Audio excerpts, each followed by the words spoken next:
Hi hello friends, welcome back to my channel. ನಾನಿವತ್ತು ನಿಮಗೆ ತೋರಿಸ್ಕೊಡ್ತಾ ಇರೋಂಥದ್ದು ಎಳ್ಳಿಕಾಯಿ ಚಿತ್ರಾನ್ನದ ಗೊಜ್ಜು ಮಾಡೋದು ಹೇಗೆ ಅಂತೇಳಿ ತೋರಿಸ್ಕೊಡ್ತೀನಿ. ತುಂಬ ಈಸಿಯಾಗಿ ಬೇಗ ಮಾಡ್ಕೋಬೋದು ಈ ರೆಸಿಪಿ. ಮಾಡೋದಕ್ಕೆ 2 ಮೀಡಿಯಮ್ ಸೈಜ್ ಈರುಳ್ಳಿನ ಕಟ್ ಮಾಡಿ ಇಟ್ಕೊಂಡಿದ್ದೀನಿ. ಹಾಗೆ ಒಂದು 4ರಿಂದ 5 ಹಸಿಮೆಣಸಿನ್ಕಾಯಿ, ಹಾಗೆ ಒಂದು ಸ್ವಲ್ಪ ಹಸಿ ಕರಿಬೇವಿನ ಸೊಪ್ಪನ್ನು ತೊಗೊಂಡಿದ್ದೀನಿ. ನಾನು ಹಸಿಮೆಣಸಿನ್ಕಾಯಿನ ಒಂದು 6ರಿಂದ 5 ಉದ್ದುದ್ದಕ್ಕೆ ಹೆಚ್ಚಿಟ್ಕೊಂಡ್ರೆ ಸಾಕು. ಹಾಗೆ ಸ್ವಲ್ಪ ಕೊತ್ತಂಬರಿ ಸೊಪ್ಪು, ಒಗ್ಗರಣೆಗೆ ಸ್ವಲ್ಪ ಕಡಲೆ ಬೀಜ, ಒಂದು ಅರ್ಧ ಟೇಬಲ್ ಸ್ಪೂನು ಅಡುಗೆ ಅರಿಶಿನ, ಹಾಗೆ 1 ಟೇಬಲ್ ಸ್ಪೂನು ಸಾಸಿವೆ, ಉದ್ದಿನಬೇಳೆ, ಕಡಲೆಬೇಳೆ, 1 ಟೇಬಲ್ ಸ್ಪೂನು ಜೀರಿಗೆ, ರುಚಿಗೆ ತಕ್ಕಷ್ಟು ಉಪ್ಪು. ಹಾಗೆ ನಾನು ಒಂದು ಎಳ್ಳಿಕಾಯಿನ ತೊಗೊಂಡಿದ್ದೀನಿ. ಒಂದು ಎಳ್ಳಿಕಾಯಿ ಬಂದುಬಿಟ್ಟು ಒಂದು 4ರಿಂದ 5 ಜನಕ್ಕೆ ಆಗೋಷ್ಟು ಮಾಡ್ಕೋಬೋದು ನಾವು ಗೊಜ್ಜು. ಈ ರೀತಿನ ಎಳ್ಳಿಕಾಯಿನ ಕಟ್ ಮಾಡಿ ಇಟ್ಕೊಂಡು ಒಂದು ಬೌಲ್ ತೊಗೊಂಡು ಅದಕ್ಕೆ ಅದರಲ್ಲಿರೋ ಹುಳಿಯಂಥ ರಸದನ್ನೆಲ್ಲನೂ ಕೂಡ ನಾನು ಕೈಯಲ್ಲಿ ಈ ರೀತಿ ಪ್ರೆಸ್ ಮಾಡ್ಕೊಂಡು ಇಟ್ಕೊತಾ ಇದ್ದೀನಿ. ಈ ರೀತಿ ಎಲ್ಲನೂ ಕೂಡ ನೀವು ಇದೇ ರೀತಿನೇ ಎರಡನ್ನೂ ಕೂಡ ಹಿಂಡಿ ಇಟ್ಕೋಬೇಕು ನೀವು. ಎಳ್ಳಿಕಾಯಿ ಗೊಜ್ಜು ಆರೋಗ್ಯಕ್ಕೆ ತುಂಬ ಒಳ್ಳೆಯದು. ಹಾಗೇನು ಪಿತ್ತ ಅಂತ ಎಲ್ಲ ಆಗಿರುತ್ತಲ್ವ, ಅದೆಲ್ಲದನ್ನು ಕೂಡ ನೀವು ಎಳ್ಳಿಕಾಯಿ ಗೊಜ್ಜು ಮಾಡಿಕೊಂಡು ಊಟ ಮಾಡೋದ್ರಿಂದ ಆ ಎಳ್ಳಿಕಾಯಿ ಪಿತ್ತ ಅದನ್ನೆಲ್ಲನೂ ಕೂಡ ತೆಗೆಯುತ್ತೆ. ಅದಕ್ಕೋಸ್ಕರ ತುಂಬ ಆರೋಗ್ಯಕ್ಕೆ ಒಳ್ಳೆ ರೆಸಿಪಿ ಅಂತ ಹೇಳ್ಬೋದು. ಈಗ ನಾನು ಬೀಜನೆಲ್ಲ ಸಪ್ರೇಟ್ ಮಾಡಿ ಆಚೆ ಹಾಕಿ ಹುಳಿ ಮಾತ್ರ ಎತ್ತಿಟ್ಕೊಂಡಿದ್ದೀನಿ. ಹಾಗೆ ಒಂದು ಚಿಕ್ಕ ಬೌಲಲ್ಲಿ ಸ್ವಲ್ಪ ತೆಂಗಿನಕಾಯಿ ತೊಗೊಂಡಿದ್ದೀನಿ.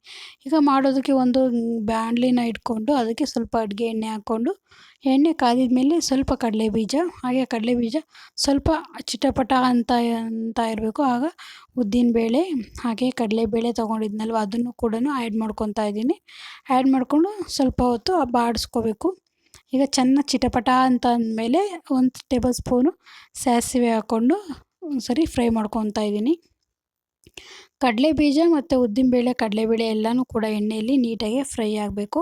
ಆ ರೀತಿ ಫ್ರೈ ಆದ್ರೇ ಗೊಜ್ಜು ಚೆನ್ನಾಗಿರೋದು. ಹಾಗೆ ನಮಗೆ ತಿನ್ನಬೇಕಾದ್ರೂ ಕೂಡ ಹಸಿ ಹಸಿ ಅಂತ ಅನಿಸೋದಿಲ್ಲ ಚೆನ್ನಾಗಿ ಫ್ರೈ ಮಾಡಿಕೊಂಡ್ರೆ.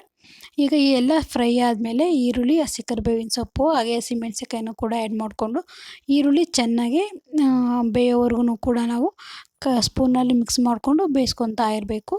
ಈಗ ಈರುಳ್ಳಿ ಚೆನ್ನಾಗಿ ಬೆಂದಿದೆ. ಒಂದು ಸ್ವಲ್ಪ ಅಡುಗೆ ಅರಿಶಿನ 1 ಟೇಬಲ್ ಸ್ಪೂನ್ ಹಾಕ್ಕೊತಾ ಇದ್ದೀನಿ. ಸರಿ ಚೆನ್ನಾಗಿ ಎಲ್ಲನ ಮಿಕ್ಸ್ ಮಾಡ್ಕೋಬೇಕು. ಚೆನ್ನಾಗಿ ಇದೆಲ್ಲ ಈರುಳ್ಳಿ ಚೆನ್ನಾಗಿ ಫ್ರೈ ಆಗಬೇಕು. ಚೆನ್ನಾಗೆಲ್ಲ ಫ್ರೈ ಆದಮೇಲೆ ನಾವು ಏನು ಹಿಂಡಿಟ್ಕೊಂಡಿದ್ವಲ್ವ ಎಳ್ಳಿಕಾಯ್ದು ಹುಳಿ, ಆ ಹುಳಿನ ಹಾಕ್ಕೊತಾ ಇದ್ದೀನಿ. ಆ ಹುಳಿ ಬಿಟ್ಕೊಂಡು ಮೀಡಿಯಮ್ ಫ್ಲೇಮ್ ಇಟ್ಕೋಬೇಕು. ಮೀಡಿಯಮ್ ಫ್ಲೇಮ್ ಇಟ್ಕೊಂಡು ಹುಳಿ ಹಾಕ್ಕೊಂಡು ರುಚಿಗೆ ತಕ್ಕಷ್ಟು ಉಪ್ಪನ್ನು ಕೂಡ ಆ್ಯಡ್ ಮಾಡ್ಕೊತಾ ಇದ್ದೀನಿ. ರುಚಿಗೆ ತಕ್ಕಷ್ಟು ಉಪ್ಪನ್ನು ಆ್ಯಡ್ ಮಾಡಿಕೊಂಡು ಒಂದು ಸರಿ ಮಿಕ್ಸ್ ಮಾಡ್ಕೊಳ್ಳಿ. ಆಮೇಲೆ ಸ್ವಲ್ಪ ಕೊತ್ತಂಬರಿ ಸೊಪ್ಪನ್ನು ಆ್ಯಡ್ ಮಾಡ್ಕೊತಾ ಇದ್ದೀನಿ. ಹಾಗೆ ಕೊತ್ತಂಬರಿ ಸೊಪ್ಪನ್ನು ಕೂಡ ಹಾಕ್ಕೊಂಡು ಅದನ್ನು ಕೂಡ ಒಂದು ಸರಿನ ಮಿಕ್ಸ್ ಮಾಡ್ಕೋಬೇಕು. ಯಾಕಂದರೆ ಸೊಪ್ಪು ಸ್ವಲ್ಪ ಹಸಿ ಸ್ಮೆಲ್ಲೆಲ್ಲನ ಹೋಗಬೇಕು. ಅದಕ್ಕೋಸ್ಕರ ಸ್ವಲ್ಪ ಹೊತ್ತು ಮಿಕ್ಸ್ ಮಾಡಿಕೊಂಡು ಆಮೇಲೆ ತುರಿದಿಟ್ಕೊಂಡಿರೋಂಥ ತೆಂಗಿನಕಾಯಿನ ಆ್ಯಡ್ ಮಾಡಿಕೊಂಡು ಒಂದು 2 ನಿಮಿಷ ಮೀಡಿಯಮ್ ಫ್ಲೇಮಲ್ಲೇ ಚೆನ್ನಾಗಿ ಮಿಕ್ಸ್ ಮಾಡಿಕೊಂಡು ಒಂದು 5ರಿಂದ 6 ನಿಮಿಷ ಸ್ಪೂನಲ್ಲಿ ಈ ರೀತಿ ಆಡಿಸ್ಕೊಂಡ್ರೆ ಗೊಜ್ಜು ರೆಡಿಯಾಗಿ ಹೋಗುತ್ತೆ.